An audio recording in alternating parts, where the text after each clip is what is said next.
안녕하세요. 저는 전 남편과 이혼하고 새로운 삶을 시작한 돌싱 여성입니다. 제 이야기를 꺼내기까지 정말 많은 시간을 망설였습니다. 솔직히 아직도 믿기지 않네요. 세상에서 가장 사랑했던 제 엄마가, 그 따뜻하던 사람이 아무 예고도 없이 한순간에 제 곁에서 사라졌다는 게요. 사실 이 이야기는 슬픔보다 분노가 더 앞서는 이야기입니다. 어쩌면 여러분도 들으시면 저처럼 손이 떨릴지도 모르겠습니다. 엄마가 사고로 돌아가셨다는 전화를 받고 정신이 하나도 없던 그 순간, 저는 제 인생에서 가장 잔인한 장면을 보게 됐습니다. 남편과 시댁들이 제 눈물은 안중에도 없고 저를 끌어안아 위로해주기는커녕 모두 한 목소리로 엄마의 보험금을 말하더군요. 저는 그 순간 사람이 어디까지 잔인해질 수 있나 맛보았습니다. 다른 사람도 아니고 우리 엄마가 죽었다는데 어떻게 저런 말이 나올 수 있나요?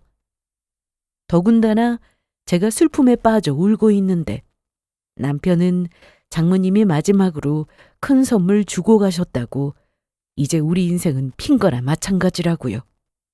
그 순간 세상이 무너지는 소리가 들렸습니다. 엄마를 잃은 슬픔보다 엄마를 돈으로 환산해버린 인간들이 더 무서웠습니다.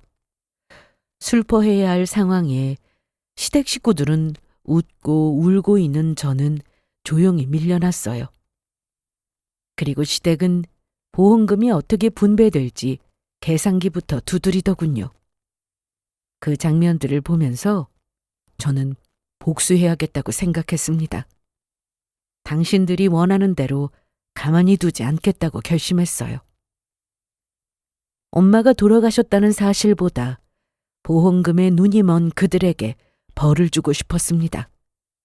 저는 엄마를 잃은 제 슬픔을 짓밟고 돈 냄새에 환호하던 시댁을 어떻게 나락으로 떨어뜨렸는지, 그리고 결국 이혼까지 가게 된 이야기 전부를 들려드리려고 합니다.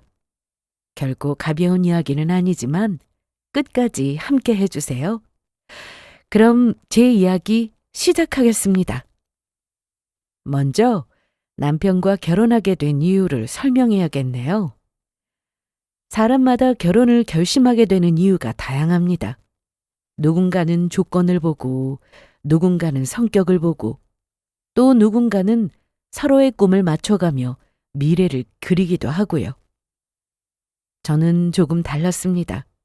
제가 남편을 선택한 이유는 사람 그 자체였어요. 솔직히 말해서 남편은 잘난 사람이 아니었습니다.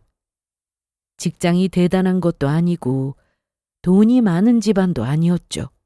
그렇다고 특별히 똑똑하거나 큰 성공을 꿈꾸는 그런 타입도 아니었어요. 평범 중에 평범, 딱 그냥 어디서나 흔히 볼 수 있는 그런 사람이었습니다. 사람들 속에 세워놓으면 어디 있는지 잘 찾지도 못할 정도로요. 그래도 제가 남편에게 마음이 간 건 그 사람이 제게 보여준 태도 때문이었습니다. 저는 어릴 때부터 아빠 없이 자란 사람이에요. 누군가가 제 뒤를 든든하게 지켜준다는 느낌, 어디 기대도 된다는 감각을 잘 모르고 컸죠.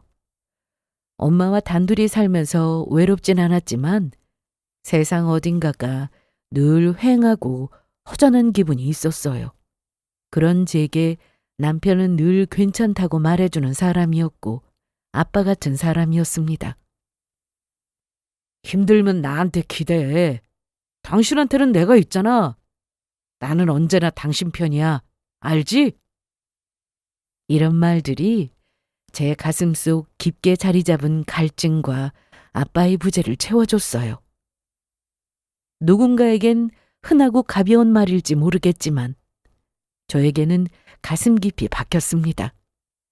남편과 연애하던 시절 한 번은 갑자기 엄마가 일하시는 시장에 급한 일이 생겨 남편과의 데이트 약속을 취소했더니 남편은 불평 한마디 없이 엄마 가게로 뛰어왔습니다. 나도 도울게. 일 끝나면 같이 밥이나 먹자. 그게 더 좋지 뭐. 엄마는 그 모습을 보고 뒤에서 몰래 제 손을 꼭 잡으며 말했었죠. 저런 사람이 진짜 진국이라고. 너를 귀찮아하지 않고 불평하지 않는 게 참 든든해 보인다고 하셨어요. 그 말도 제 마음을 참 많이 흔들었습니다. 그렇게 남편은 돈도 없고 가진 것도 없지만 항상 제 편이 되어줄 것 같은 사람이었습니다. 성공한 사람도 아니고 재력 있는 집안도 아니지만 함께 있으면 외롭지 않을 것 같다고 느끼게 했어요. 어쩌면 제가 평생 찾고 있던 가족 같음을 남편에게서 본 걸지도 모르겠습니다. 그래서 결혼을 결심했어요. 큰 이벤트 없이, 거창한 프로포즈 없이 그저 담담하게 같이 살자고 말하던 남편이 그 순간은 누구보다 듬직하게 느껴졌습니다.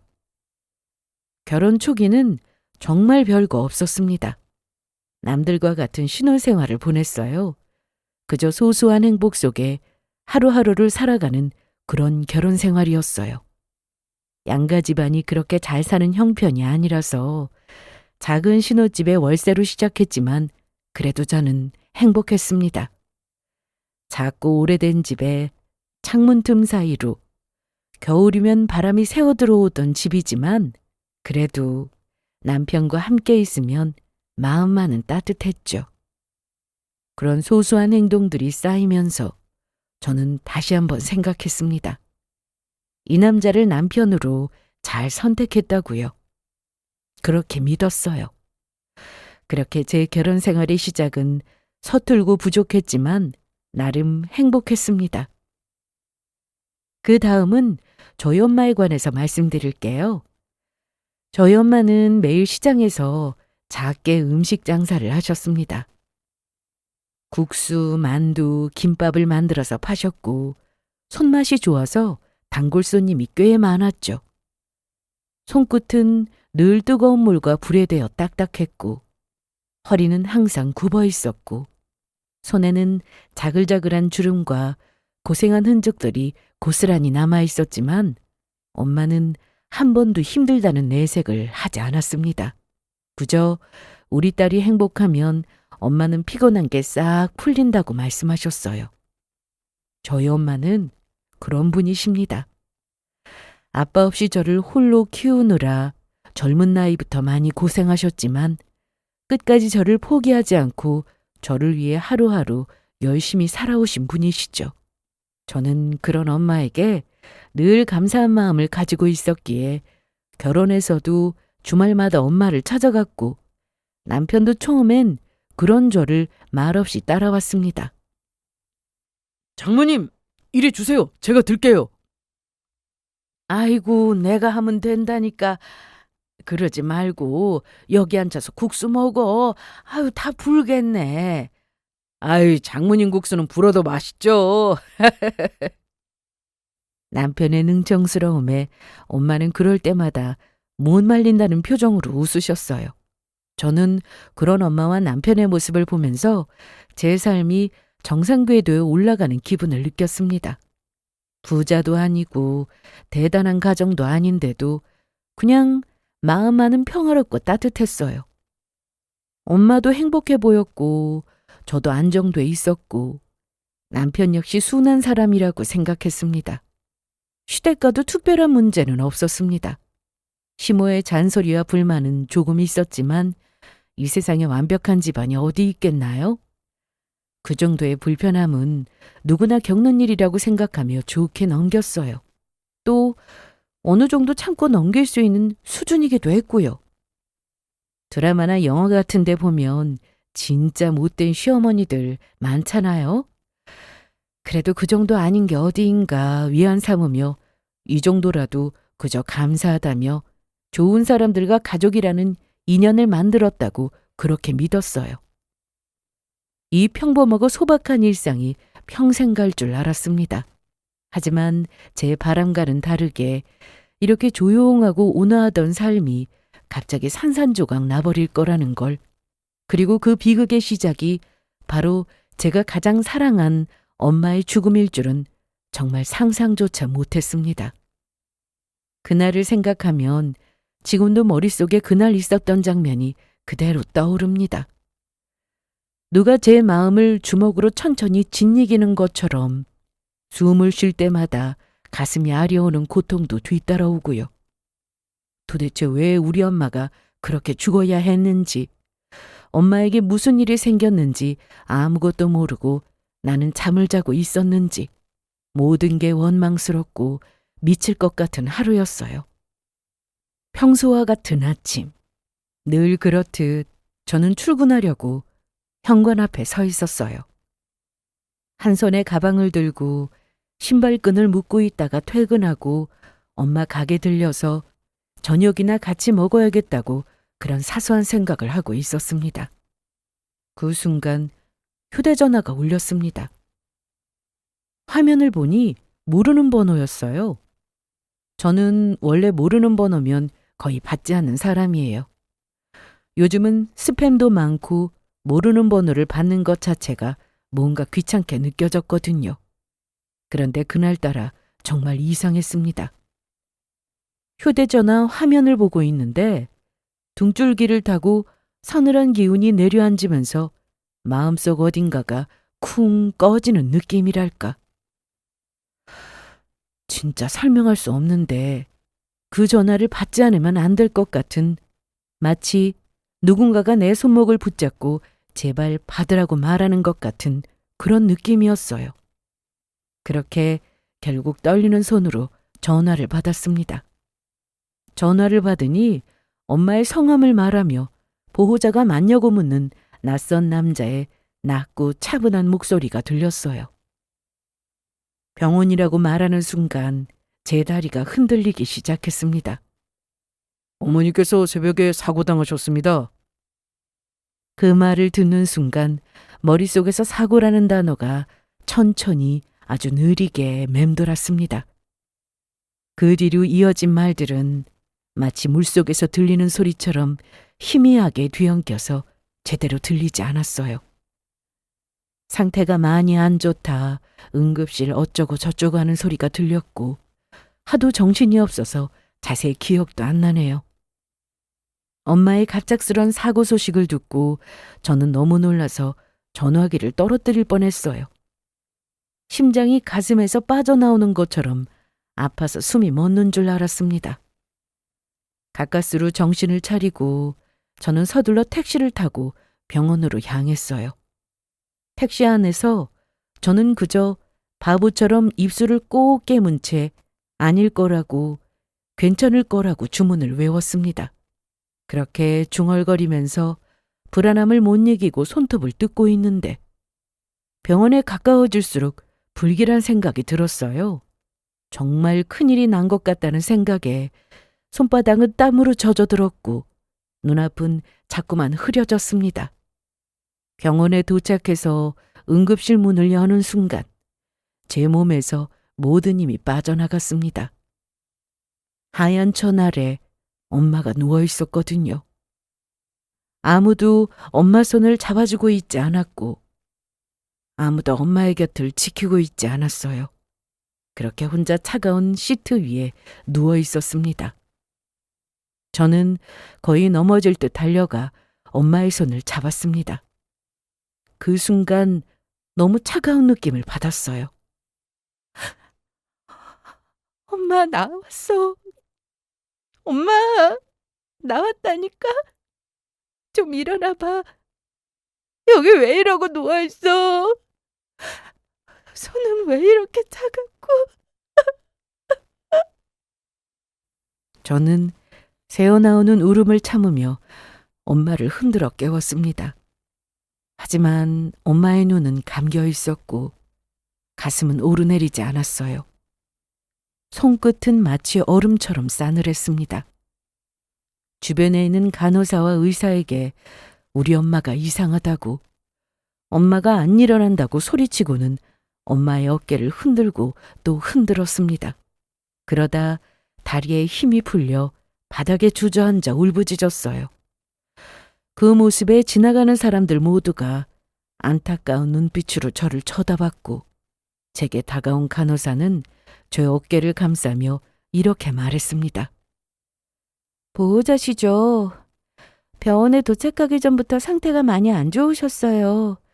최선을 다했지만 결국 죄송합니다. 그 순간 세상이 조용해지고 모든 소리가 멀어지는 것 같았습니다. 나중에 경찰과 구급대원에게 들은 이야기는 저를 또 한 번 벼랑 끝으로 밀어붙였습니다. 엄마는 그날 새벽 일찍 시장으로 향하던 길이었답니다. 평소보다 더 일찍 나가서 손님들 아침상을 준비하려고 늘 그렇듯 가장 먼저 가게 문을 열려고 나섰던 거죠. 그 시간 한 운전자가 만취한 상태로 차를 몰았고 속도도 엄청 빨랐다고 합니다. 그리고 그 차가 엄마를 그대로 들이받고 아무렇지 않게 도망쳤답니다. 네, 맞아요. 저희 엄마는 뺑소니를 당했어요. 뺑소니라는 그 단어가 너무도 잔인하더군요. 제가 숨을 쉴 때마다 그 단어가 가슴을 칼처럼 찔러 넣었어요. 엄마는 한참 동안 길에 쓰러진 채 뒤늦게 발견됐다고 했어요. 만약 조금만 더 빨리 발견됐다면 살아계시지 않을까 하는 생각도 드네요. 경찰도 저와 같이 운전자가 도망가지 않고 신고했더라면, 조금만 더 빨리 발견됐더라면 사망하지 않을 수도 있다고 말했습니다. 그 말이 제 영혼을 찢어놓았습니다. 우리 엄마 얼마나 추웠을까? 얼마나 아팠을까? 얼마나 무서웠을까?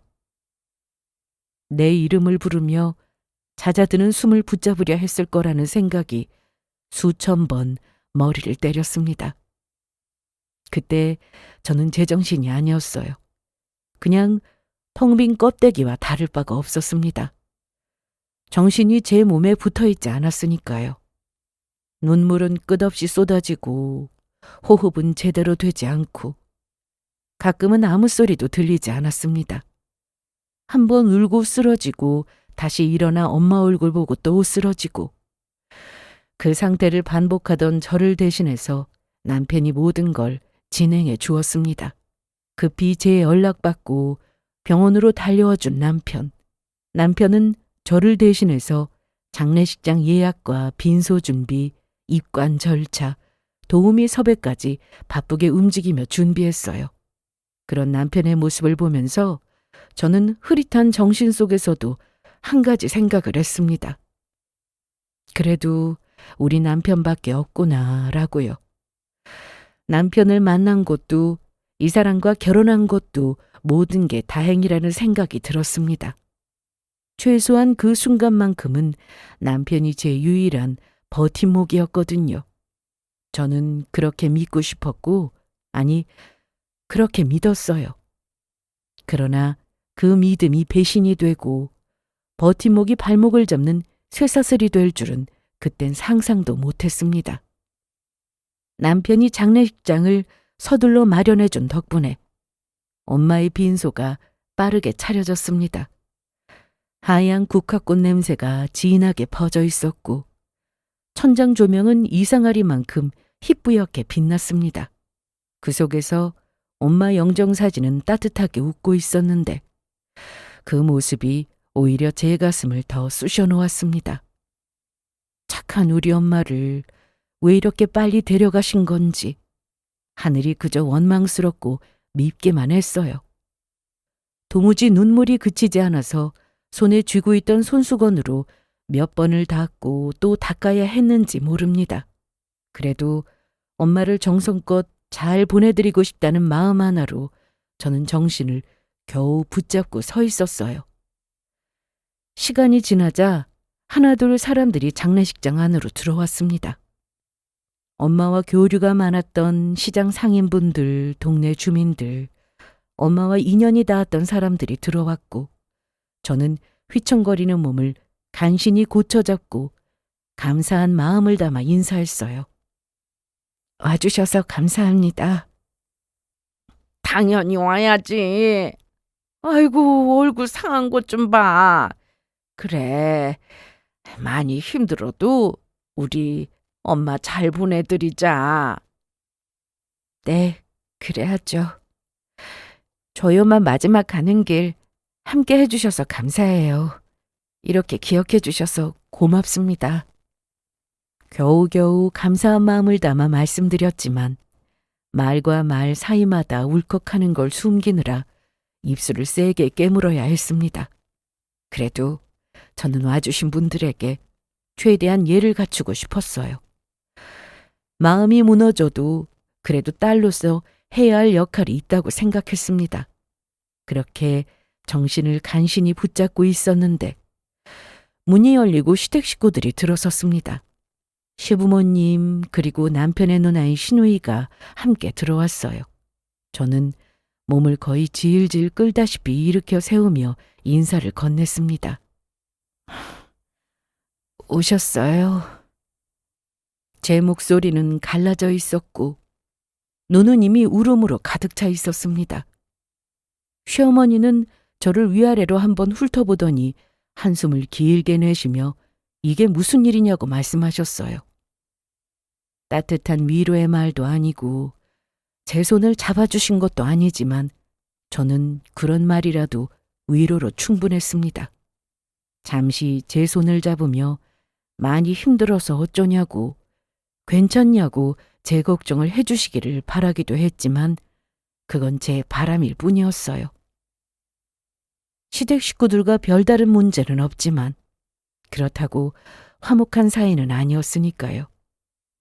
저희 시댁 식구들은 모두가 무뚝뚝한 사람들이었거든요. 그래도 저는 이렇게 엄마의 마지막 순간을 보러 와준 것만으로도 고마웠습니다. 사람마다 표현하는 방법이 다른 거니까 이렇게 와주고 함께 해주는 게 어디인가 싶더라고요. 저는 스스로를 그렇게 설득하며 흔들리는 무릎을 부여잡고 서 있었어요. 시부모님은 제 옆에 서 있었지만 그리 따뜻한 기운은 느껴지지 않았습니다. 슬픔보다는 어딘가 불편하고 어딘가 급해 보이는 표정으로 빈소를 둘러보고 있었습니다. 이때까지만 해도 저는 시댁 식구들에게 고마운 마음을 느끼고 있었어요. 그러던 중 문이 누군가 조용히 빈소 안으로 천천히 들어왔습니다. 저는 그분을 보자마자 한눈에 알아봤어요. 그분은 제게 다가와서는 따뜻하게 제 손을 꽉 잡고는 괜찮다고 토닥여 주셨고 저는 망설일 것도 없이 그분의 품에 안겨 펑펑 울었습니다. 시댁 식구들이 쳐다보거나 말거나 사람들의 시선에 상관하지 않고 어린아이 마냥 그분 품에서 눈물을 쏟아냈죠. 아줌마. 그래. 내가 너무 늦게 왔지? 그분은 저희 엄마의 친구분이셨어요. 엄마와 함께 시장에서 장사를 하시던 아주머니셨죠. 엄마의 가게와 몇 칸 떨어진 곳에서 오래도록 장사를 하시며 엄마와 친구처럼 지내셨던 분이십니다. 엄마는 매일같이 친구처럼 지내는 아주머니와 이런저런 이야기도 나누고 바쁠 때는 서로 도와주기도 하고 그렇게 같은 시장에서 일하는 동료이자 친구이자 자매처럼 지내셨습니다. 저도 어릴 때부터 엄마와 친하게 지내시는 아주머니를 보고 자랐고요. 그분의 손에는 일을 하다 급히 나오신 듯 밀가루와 고춧가루 자국이 여전히 묻어 있었어요. 그 손으로 제 손을 꼭 쥐고 울다가 황급히 손을 거두시며 이렇게 말씀하셨습니다. 아이고, 나 좀 봐. 친구 마지막 가는 길 보러 온 건데 이러고 왔네. 네 엄마가 흉보겠다. 그치? 그 말에 저는 또다시 울음을 터뜨렸습니다. 엄마와 친구처럼 지내며 누구보다 엄마를 생각해 주신 분이셨죠. 정이 많고 참 따뜻한 분이셨죠. 제게는 또 다른 엄마나 마찬가지인 분이셨습니다. 그런 분이 엄마의 안타까운 소식을 듣고 얼마나 놀라셨을까. 그래서 장사 준비하던 중에 허둥지둥 급히 장례식장으로 뛰어오셨을 아주머니를 생각하니 목이 맸어요. 아주머니는 환하게 웃고 있는 엄마의 영정사진을 바라보며 말씀하셨습니다. 세상에, 인생 참 허망하다.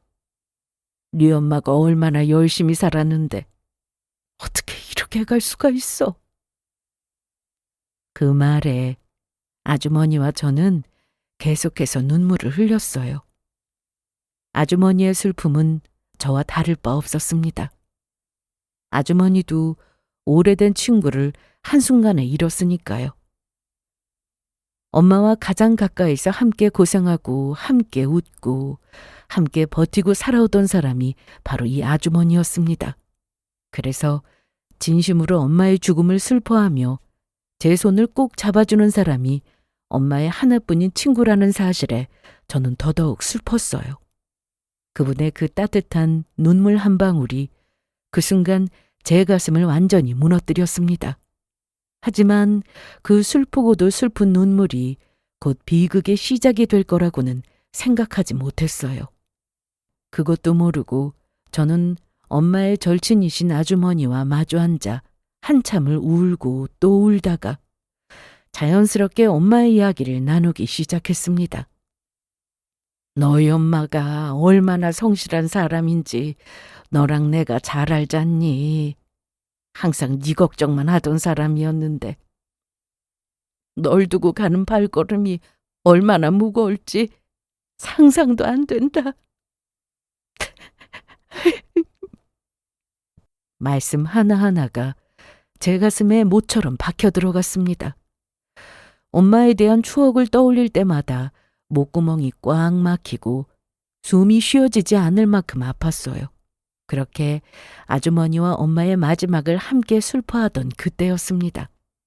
아주머니가 갑자기 손에 든 수건으로 눈물을 훔치며 조심스레 말을 꺼내셨어요. 참, 근데 너 그거 알고 있니? 뭘요? 저는 얼떨결에 고개를 들어서 무엇을 말씀하시는 건지 물었습니다. 그러자 아주머니는 주변을 한번 둘러보고 아주 조심스러운 목소리로 말씀하셨어요. 저희 엄마가 제 앞으로 보험을 크게 들어놨다고요. 보험 말이야. 네 엄마가 네 앞으로 보험을 하나 크게 들어놨는데 혹시 알고 있니? 아주머니의 말씀에 저는 기억을 더듬어 예전 일을 생각했어요. 그러고 보니 엄마가 몇 가지 보험을 들어놓은 게 있다고 말씀하셨고 저는 대충 들어서 알고 있다고 했습니다. 엄마가 암이랑 이것저것 들어놓은 게 있으신 것 같다고 담담하게 대답했죠.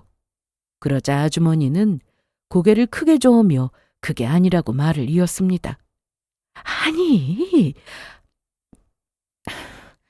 그런 일반적인 보장보험 말고 사망보험 말이야. 네? 사망보험이요? 그래, 사망보험. 네 엄마가 이렇게 갈 줄 알고 들어놨나 보다. 혹시라도 자신이 잘못되면 너한테 도움되고 싶다면서 아주 큰 금액으로 들어놨어. 저는 멍해져서 말문이 막혔습니다. 엄마가 사망보험금? 저는 전혀 알지 못하는 사실이었어요. 엄마가 단 한 번도 사망보험에 가입하셨다는 말씀을 하신 적이 없었거든요. 엄마는 가뜩이나 없는 살림에 뭐 하나 제대로 해준 것도 없는데 나중에 부담까지 주면 어쩌냐고 보험을 이것저것 들어놓으셨어요. 괜히 아파서 당신 때문에 제가 돈으로 고생할까 봐 걱정되는 마음에서 일반적인 사람들보다 보험을 많이 들어놓으셨습니다. 그래서 저는 다 그런 보장성 상품만 가입하신 줄 알았어요. 그런데 사망보험금이라니 이건 전혀 모르는 사실이라 적잖이 놀라서 가만히 아주머니를 쳐다봤어요. 자세한 건 확인해 봐야 하지만 내가 듣기로는 금액이 꽤 컸어. 한 20억 정도? 네? 20억이요? 제 귀가 잘못된 줄 알았습니다. 20억이라니. 말도 안 되는 액수에 너무 놀라서 저도 모르게 입을 떡 벌리며 놀랐습니다. 아주머니는 그런 제게 놀랄만도 하다면서 이해한다는 눈빛을 보내셨고 이내 이렇게 말씀하셨습니다.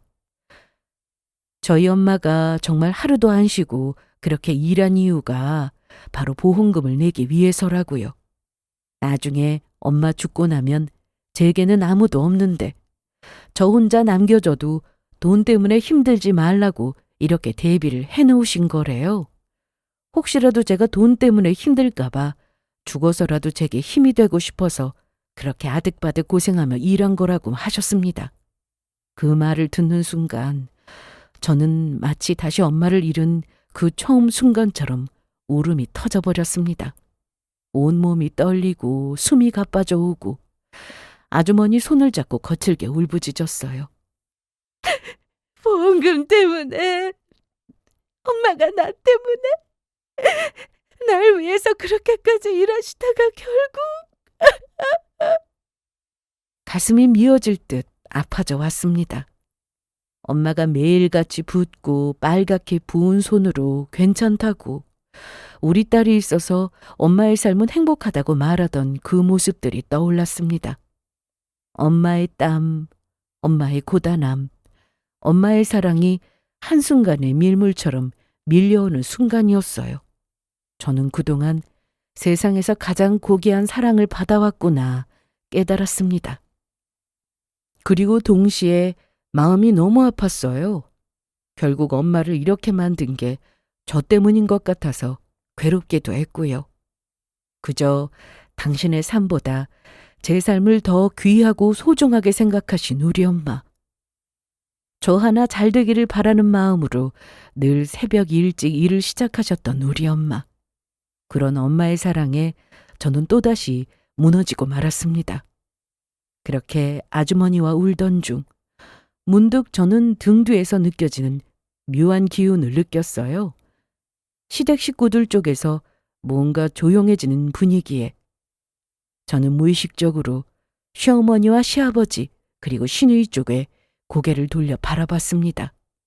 그런데 그들의 표정이 순식간에 달라져 있었습니다. 처음 장례식장에 들어왔을 때처럼 어색하고 불편한 표정이 아니라 빠르게 계산하는 듯한 눈빛, 입꼬리가 미세하게 올라가는 듯한 표정. 어딘가 환해지고 살아나는 얼굴이 눈에 띄었어요. 특히 시어머니는 아까와는 완전히 다른 눈빛으로 제 쪽을 바라보고 있었습니다.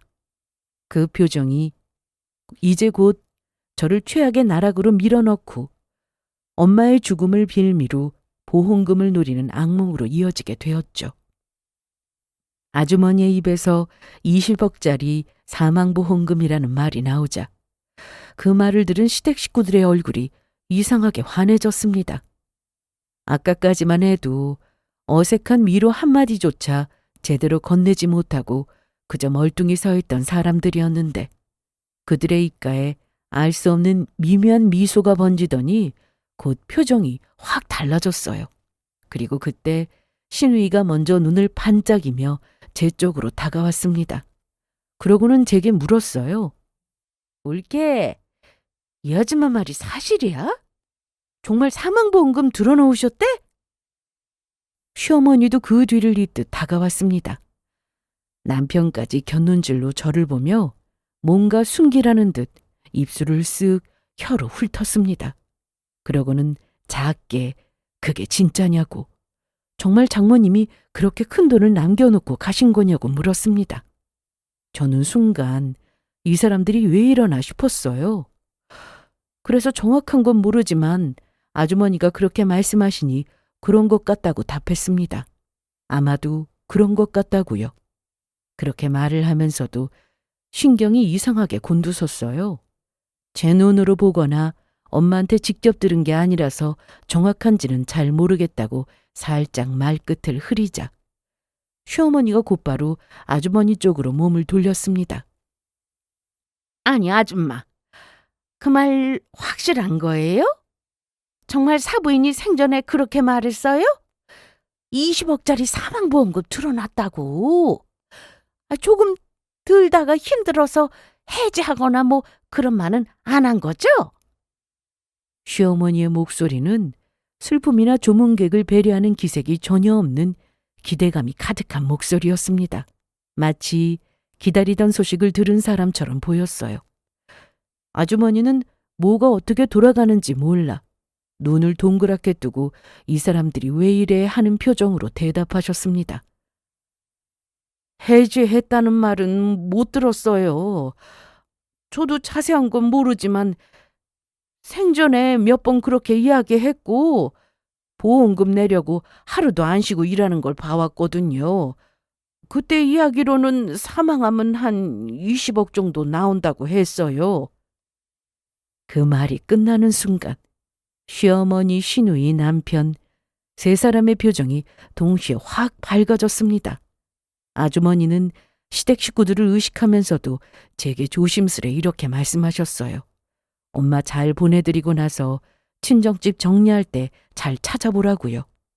분명 혹시라도 자신에게 무슨 일이 생기면 딸이 쉽게 찾을 수 있게 보험 증서를 집 어딘가에 잘 보관해뒀다는 말을 들었다고 말씀하셨습니다. 그런데 그때였어요. 이 말이 끝나는 순간 저는 시댁 식구들의 표정이 기쁨으로 변하는 걸 두 눈으로 똑똑히 봤습니다.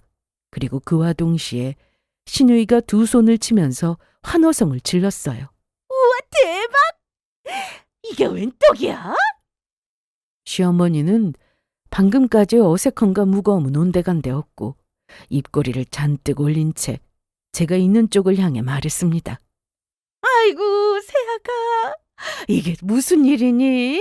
평생 죽어라 이래도 못 만져볼 돈을 어떻게 이렇게 다 만져봐? 이게 사람 일이라는 게 정말 모르는 거야. 하늘이 우리를 도와준다, 도와줘. 20억이 아주 넝굴째 굴러 들어오는 꼴이네. 이렇게 말하며 행복한 듯 박수치면서 웃었고 옆에 있던 남편은 더 가관이었습니다. 입을 크게 벌리고 웃으며 신우와 얼싸안고는 기쁨의 웃음을 지었어요. 그러고는 이런 말을 하더군요. 20억이면 진짜 대박인데?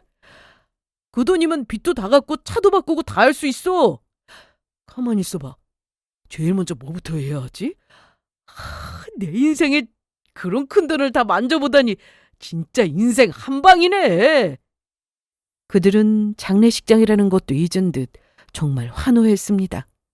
장례식장에서 엄마의 영정 앞에서 조문객들 몇 명이 울고 있는 그런 분위기에서 기쁨의 미소를 지으며 웃었어요. 저희는 모두 슬픔에 빠져 있는데 그들만 마치 다른 세상 속에 속해 있는 것 같았어요. 장례식장에서 그들만 기쁨의 손뼉을 치며 환하게 웃었으니까요. 마치 집안에 잔치라도 난 것처럼 장례식장 분위기를 한순간에 잔치집으로 만들어 버렸습니다. 그들의 과한 반응에 장례식장에 있던 사람들 모두가 순식간에 조용해졌어요. 모두의 시선이 시댁 식구들에게 꽂혔죠. 깜짝 놀란 아주머니는 손으로 입을 가리며 시댁을 불신하는 눈으로 바라봤고 저는 제가 보고 있는 게 현실인지 잠시 판단조차 되지 않았습니다. 아무리 돈이 좋아도 그렇지. 우리 엄마가 죽었는데 그러거나 말거나 이렇게 기뻐할 일인가. 그깟 돈 때문에? 화가 끓어올랐지만 그보다 더한 건 충격과 배신감이었어요. 뭐 이런 사람들이 다 있나. 저는 너무 당황해서 그저 시댁 식구들을 바라보기만 했습니다. 그들은 지금 어떤 상황인지 여기가 어디인지 누가 죽었는지조차 모르는 사람들 같았습니다. 그저 20억이라는 숫자에 정신이 홀린 사람들처럼 입꼬리를 올린 채 서로 웃고 흥분하고 들뜬 표정을 감추지 않았습니다. 그 순간 저는 비로소 엄마가 마지막 가시는 길에 제게 뭘 남겨두고 가신 건지 깨닫게 됐어요. 돈 20억이 아니라 새로운 삶의 시작을 남겨주셨구나 깨닫고는 제 눈이 조금씩 뜨여가기 시작했습니다. 시댁 식구들이 장례식장에서 환호성을 지르던 그 순간, 저는 마치 머리를 둔기로 한 대 세게 맞은 것처럼 멍해졌습니다. 도대체 지금 이게 무슨 상황인가? 엄마의 장례식장에서 이 사람들이 하는 행동이 정말 현실이 맞긴 한 건가? 저는 아주 짧은 시간 동안 수백 가지 생각에 동시에 스쳐갔습니다. 그런데 그중 가장 크게 자리 잡은 건 단 하나였습니다. 이 사람들은 우리 엄마의 죽음에 아무 관심이 없다는 거요. 엄마가 얼마나 고통스러웠을지, 새벽에 얼마나 춥고 두려웠을지, 얼마나 억울하게 떠나셨을지, 그 어떤 것도 이 사람들의 머릿속에는 전혀 없었습니다. 그들에게 중요한 건 엄마의 삶도 죽음도 고통도 아니고 오직 20억, 그 숫자뿐이었습니다. 그들은 지금 엄마가 죽은 걸 슬퍼하는 게 아니라 엄마의 죽음을 마치 복받은 것처럼 인생에서 큰 한 방을 맞이한 것처럼 기뻐하고 있었습니다. 그 사실을 깨닫는 순간 속에서 끓어오르는 분노 때문에 손끝이 떨리고 호흡이 가빠졌어요. 특히 시어머니와 시누이. 아까는 조문객들 앞에서 대충 한숨만 내쉬며 이게 무슨 일이냐고 말하던 사람들이 지금은 마치 로또라도 맞은 듯 눈웃음을 띠고 서로 얼굴을 마주보며 활짝 웃고 있었어요. 그들의 입꼬리는 말처럼 쉽게 내려가질 않았습니다. 그리고 더 충격적이었던 건 제가 내 편이라고 믿었던 남편이 그들과 똑같이 행동하고 있다는 사실이었습니다. 남편 역시 다른 누구보다 더 들뜬 표정으로 시누이를 툭툭 치며 웃고 있었어요. 장모님 덕에 이게 무슨 횡재냐고. 이제 우리 인생은 풀렸다면서 기뻐하는 모습에 제 심장이 산산조각이 나는 듯 했습니다. 순간적으로 저 사람이 정말 내가 믿었던 사람이 맞나 싶더라고요. 사랑하는 사람이 엄마가 죽었는데, 그래서 내가 이렇게 슬퍼하고 힘들어하는데, 남편은 그저 돈에 눈이 멀어 행복해하고 있다는 사실에 숨이 잘 쉬어지지 않을 만큼 배신감이 몰려왔어요. 마음 같아서는 이 인간들에게 지금 뭐 하는 거냐고, 미쳤냐고 고래고래 소리라도 지르고 싶었지만 차마 그럴 수 없었습니다. 엄마의 마지막 가시는 길인데 소란을 피우고 싶지 않았어요. 진짜 마음속으로 뭐가 그렇게 즐겁냐고, 여기가 어디라고 웃음소리를 내냐고 목청껏 소리치고 남편을 한 대 치고 미친 듯이 쏟아내고 싶었지만 이 악물고 꾹 참았어요. 가슴속에서 뜨겁게 치밀어 오르는 분노가 목구멍까지 차오르고 있었고 한마디라도 말하면 울음인지 비명이 터져나올지 모를 만큼 감정이 뒤엉켰습니다. 하지만 환하게 웃고 있는 엄마의 영정사진이 눈에 들어오자 그럴 수 없겠더라고요. 그래서 주먹을 꽉 쥐고 입술을 피가 날 정도로 깨물며 참았습니다. 저와 아주머니만 그들을 경멸어린 시선으로 보는 게 아니었어요. 장례식장 안의 사람들 분위기가 순식간에 싸늘해졌습니다. 웃던 시댁이 이상하게 보였는지 몇몇 조문객들은 그들을 똑바로 바라보았고 엄마 친구 아주머니는 입술을 꽉 다물고 시댁을 노려보았습니다. 저는 참다 조용하지만 단호한 목소리로 시댁 쪽을 향해 말했어요. 그렇게 좋으세요? 누가 보면 잔칫집인 줄 알겠어요. 꼭 칼날 같은 말이었습니다. 그 말이 떨어지자 시어머니와 시누이 남편은 그제야 자신들이 뭘 했는지 조금 깨달은 듯 당황한 표정을 지으며 머쓱한 듯 주변의 눈치를 살폈습니다. 시어머니가 애매하게 웃으며 변명했고 시누이는 입꼬리가 아직도 내려가지 않은 얼굴로 뭐라고 중얼거렸어요. 남편은 아차하는 눈빛으로 입술을 깨물며 제 시선을 피했지만 이미 올라간 입꼬리는 쉽게 감출 수 없었습니다. 그들의 표정은 말하고 있었습니다. 잠시 감출 뿐이지 사실은 기쁘다는 것을요. 그리고 저는 그런 그들을 보면서 깨달았어요. 엄마가 제게 남겨주신 건 돈이 아니라 돈으로 휘두를 가치를 남겨주신 거라는 것을요. 저는 그날 속에서 불덩이가 끓어오르고 있어도 엄마의 마지막 가시는 길을 더럽히지 않기 위해 이를 악물고 참았습니다. 그리고 속으로 장래만 끝내봐라. 수백 번 대내며 숨을 겨우 붙잡고 서 있었죠. 하지만 시댁 식구들은 제가 참을 틈도 숨을 돌릴 여유도 주지 않았습니다.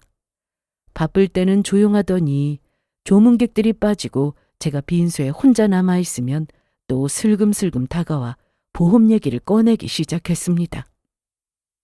세아가, 장례 치른다고 정신없고 힘들지? 우리가 사부인 집에 가서 대신 보험증서 찾아볼까? 어머님이요? 그래, 넌 조문객들 오면 인사도 해야 하고 빈소 비우면 안 되잖아. 시모의 말은 마치 힘드니까 우리가 도와줄게라는 친절한 톤이었지만 그 속에 감춰진 탐욕은 너무 노골적이었습니다. 저는 애써 화를 참으며 괜찮다고 제가 알아서 하겠다고 이야기했어요. 그러자 시모는 아쉬운 표정을 지으며 말을 바꾸었습니다. 장례 다 치르고 같이 엄마 집에 가서 찾아보자고요. 증서가 어디 있는지 빨리 봐야지 이런 거 미루면 안 된다고 했습니다. 정말 어이없었지만 목구멍에 박힌 분노를 억지로 삼키고 별다른 대꾸를 하지 않았어요.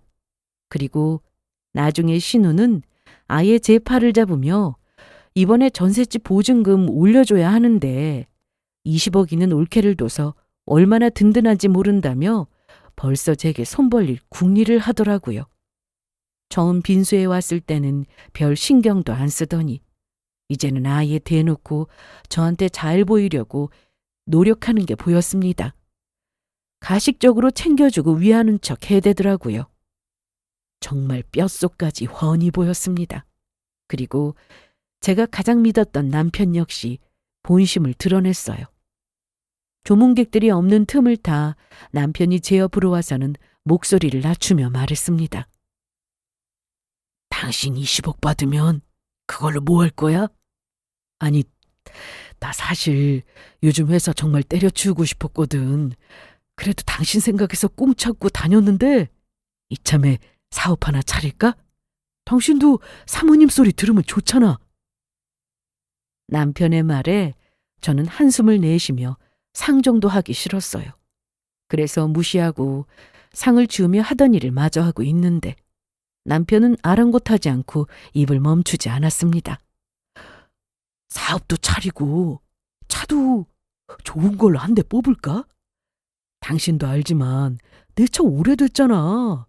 돈도 많은데 뭐하러 고물 같은 차를 끌고 다녀.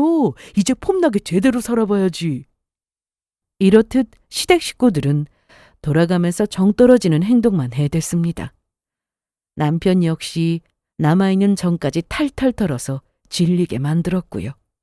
뭐 시댁 식구들은 그렇다고 쳐도 믿었던 남편까지 이러니까 용서가 안 됐습니다. 내 마음이 얼마나 힘든지 누구보다 잘 알아야 하는 사람인데 그걸 무시하고 보험금으로 뭐 할까 그 궁리만 해대는 게 너무 괘씸했어요. 정말 어떻게 이럴 수 있을까요?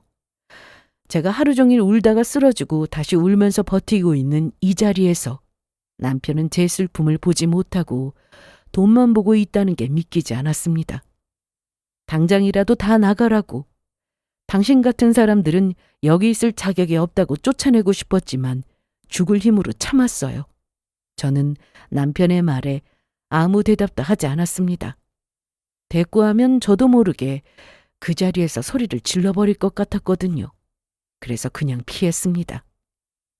남편은 제가 아무 말도 하지 않자 눈치를 보더니 나중에 이야기하자면서 중얼거렸지만 그의 눈빛 속 흥분은 전혀 가라앉지 않았습니다.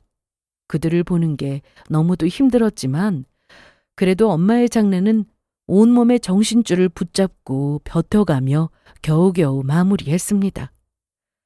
빈소를 정리하자마자 마치 기다렸다는 듯 시댁 식구들이 몰려왔어요. 시모랑 신우가 얼른 보험 증서를 찾으러 가자며 제 팔을 잡았지만 저는 그 손을 뿌리치고 말했어요. 저 혼자 갈게요. 제 목소리는 얼음장처럼 차갑고 단호했습니다. 신우이가 당황해서 눈을 크게 뜨며 혼자서는 힘들지 않겠냐고 본인들이 도와주겠다고 했습니다. 시모도 덩달아 이럴 때는 같이 힘을 합쳐서 도와줘야 하는 거라고 했죠. 저는 그들을 향해 힘없이 고개를 흔들며 괜찮다고 제가 알아서 하겠다고 했습니다. 그 순간 남편이 저에게 다가와서는 정말 혼자 괜찮겠냐고 본인이라도 같이 가겠다고 했고 저는 그 말에 차갑게 대꾸했어요. 당신도 오지 말고 그냥 집에 있어. 나 혼자서도 충분해. 그들이 어떤 마음으로 저희 엄마 집에 가려는지 잘 알기 때문에 같이 가는 게 너무도 싫었습니다. 저희 엄마 집에 그 시커먼 속을 품은 사람들을 들이고 싶지 않았어요. 그래서 저 혼자 가겠다고 했고 그 말에 남편은 어색한 웃음을 지으며 알겠다고 했습니다. 제가 뒤돌아 걸어나가며 택시를 잡으려는 순간 시어머니의 목소리가 뒤통수에 꽂혔습니다. 세아가 보험 증서 찾으면 바로 시댁으로 와. 알았지? 그 말은 엄마를 추억하는 말도 슬픔을 위로하는 말도 아니었습니다. 그저 돈 찾게 얼른 우리한테 가져오라는 의미 하나뿐이었어요. 저는 대답하지 않고 그냥 택시에 조용히 몸을 실었습니다. 엄마가 살던 작은 집에 들어서는 순간 익숙한 엄마 냄새가 먼저 저를 맞았습니다. 그 향이 아직 남아있다는 사실만으로 눈물이 터지기 시작했죠. 저는 엄마의 물건들을 살펴보다가 아주머니가 말한 대로 서랍 깊숙한 곳을 찾았고 정말로 보험 증서와 엄마의 손편지를 발견했습니다. 편지를 펼치는 순간 엄마의 필체가 너덜너덜한 마음을 찔러댔습니다. 이 돈으로 고생하지 말고 우리 딸이 하고 싶은 거 하면서 살았으면 좋겠어. 뭐 하나 제대로 해준 거 없는 엄마의 마지막 선물이야. 이 글자를 읽는 순간 저는 그 자리에서 무너져 한참 동안 편지를 가슴에 안고 머리가 울릴 정도로 펑펑 울었습니다. 엄마는 당신의 죽음 뒤에서 오로지 저만 걱정하셨어요. 그렇게 밤새 엄마를 그리워하다가 울다가 지쳐서 잠들었습니다. 그리고 다음 날 저는 곧장 변호사 사무실로 향했어요. 엄마가 저를 위해 준비한 마지막 선물을 시댁 식구들에게 단 한 푼도 빼앗기고 싶지 않았습니다. 우리 엄마 목숨값이나 마찬가지인데 그걸 지키고 싶었어요. 변호사에게 상담받고 법적 절차를 확인하고 협의 이혼 서류를 들고 시댁으로 향했습니다. 시댁 문을 열자마자 그들은 정말로 목이 빠져라 저를 기다리고 있었습니다. 신우이는 왔냐며 벌떡 일어났고 시어머니는 잔뜩 바라는 눈빛으로 찾았냐고 물어보며 다가왔어요. 남편도 기대감으로 눈이 반짝였습니다. 저는 조용히 봉투를 꺼내서 그들 앞에 내려놓았어요. 순간 모두의 표정이 환해졌습니다. 그리고 시모는 떨리는 손으로 봉투를 들어서 냉큼 안에 있는 내용물을 꺼내서 확인했어요. 그런데 합의 이혼서를 발견한 시모의 표정이 순식간에 얼어붙었습니다. 이게 뭐야? 저는 당황스러워하는 시모를 보며 단호하게 이혼 서류라고 남편과 이혼할 거라고 말했습니다. 그러자 아무도 어떠한 말도 못하고 조용히 입을 떡 벌리며 놀란 눈으로 저를 쳐다봤어요. 정적이 내려앉고 숨죽인 공기가 방 전체를 삼켜버린 듯 했습니다. 시모의 손에서 서류 한 장이 파르르 떨렸어요. 그들의 얼굴은 금방이라도 행복에 겨워 파티라도 열 것 같던 조금 전의 모습과는 완전히 달랐습니다. 표정이 굳고 입은 벌어진 채 눈빛은 공포와 황당함으로 뒤섞여 있었습니다. 그 순간 바이얼음처럼 터진 시어머니의 목소리가 쩌렁쩌렁 제 귀를 파고들었어요. 이게 뭐야? 너 지금 장난하니? 보험 증서를 가지고 와야지 이혼 서류는 뭐하러 와? 아니, 너 네 엄마 보내고 정신이 어떻게 된 거야? 갑자기 차리다가 이혼은 무슨 이혼? 그래, 올케가 지금 제정신이 아니라서 그런가 보네. 그러게 내가 같이 간다고 했잖아. 괜히 마음 힘들어서 그런 거지. 그래도 그렇지. 어떻게 나랑 이혼하겠다는 말을 해? 나 조금 서운하다. 그들은 제가 엄마를 잃은 슬픔으로 제대로 사과를 못하는 줄 아는지 갑자기 왜 이러냐면서 당황스러워했습니다. 그래서 저는 흔들리지 않는 표정으로 제대로 생각해서 내린 결론이라고, 저는 말한 대로 남편과 이혼할 거라고, 당신들과 앞으로 어떠한 인연도 이어갈 마음이 없다고 답했어요. 그러자 상황의 심각성을 느낀 신우와 시모가 갑자기 왜 그러냐면서 허겁지겁 상황을 수습하려고 했고, 남편 역시 이제 장모님 안 계시고 이 세상에 남은 건 당신 혼자인데 이럴 때일수록 우리끼리 똘똘 뭉쳐야지 왜 자신들과 헤어지려고 하냐면서 어이없는 듯 말했습니다. 시모는 서둘러 저를 다독이며 지금 감정이 격해져서 그런 것 같다고, 사부인 돌아가시고 네가 좀 예민해져서 그런 거라면서 없었던 일처럼 넘어가려고 했고, 저는 그런 시모의 손을 뿌리치며 원망 섞인 눈으로 소리쳤어요. 엄마 때문이 아니라 당신들한테 질려서 이혼하겠다는 거예요. 우리 엄마 죽음은 안중에도 없고 그저 보험금 20억에 눈이 멀어서 환호하고 행복해하던 당신들이 내 가족이 될 자격 있어요? 그 돈이 어떤 돈인데 우리 엄마 목숨값이에요.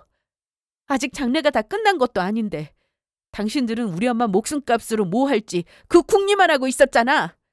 그래서 이혼하겠다는 거예요. 당신들이 우리 엄마가 남겨주신 돈 단 한 푼도 못 쓰게 하려고. 뭐라고? 제 외침에 시댁 식구들은 어이없어 하면서도 난감한 표정을 지었어요.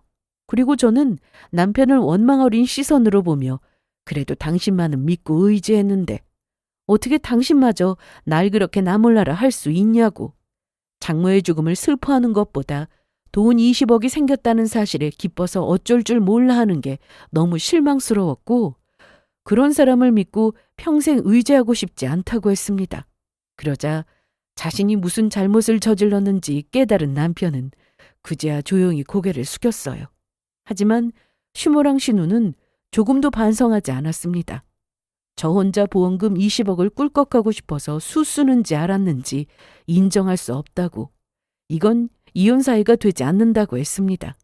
그리고 만에 하나 이혼한다고 하더라도 부부니까 재산을 나눠야 하지 않겠냐고, 그 20억 중에 반을 떼서 자신들에게 달라고 했습니다. 그래서 저는 자신 있게 비웃으며 말했어요. 변호사 만나고 오는 길이에요. 이혼 얼마든지 가능해요. 그리고 혼인기간이 짧아서 재산 나눌 게 없다네요. 당신들은 우리 엄마가 남겨주신 돈 10원 한 장도 손 못 대요. 사망보험금은 재산 분할에 해당하지 않는다는 것을 그들에게 똑똑히 알려줬습니다. 그러자 시댁 식구들의 얼굴이 하얗게 질려갔어요. 그 뒤로 어떻게든 제 마음을 돌려보려고 했지만 그들의 뜻대로 돌아가지 않았습니다.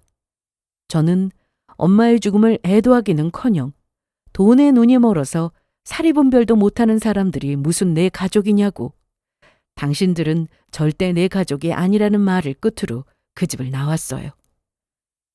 시모랑 신우가 끝까지 저를 붙잡으려고 했지만 저는 단칼에 뿌리치고 나왔습니다. 남편은 자신이 뭘 잘못했는지 제대로 깨우친 것 같더라고요. 시모랑 신우처럼 행동하지 않고 그저 멍하니 자리에 앉아 고개만 떨구고 있었습니다. 그렇게 저는 남편과 이혼했어요. 시댁은 제게 수백 번, 수천 번 연락해서 어떻게든 해결해 보려고 했지만 저는 그들을 차단해 버렸습니다.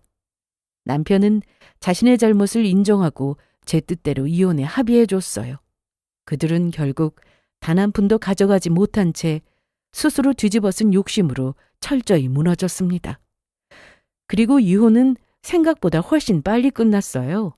저는 이제 엄마가 남겨주신 그 값진 사랑의 흔적인 보험금을 가지고 엄마가 바라던 대로 제 삶을 다시 세워나가고 있습니다. 엄마가 그 돈을 어떻게 남겼는지 알기에 한 푼 한 푼 소중히 사용할 생각이에요. 그리고 제가 제일 먼저 한 일은 시장에 작은 가게를 하나 차렸습니다. 엄마는 그냥 노점을 차려서 장사하셨는데 저는 엄마 이름을 걸어서 엄마가 만드신 손맛대로 친구와 장사를 시작하며 지내고 있어요. 또 엄마가 매일 일하던 그 시장에서 아주머니와 의지하며 잘 살아가고 있습니다. 이제 제 곁에는 탐욕도 거짓도 계산도 없습니다. 엄마의 사랑, 그것만 남아있을 뿐이죠.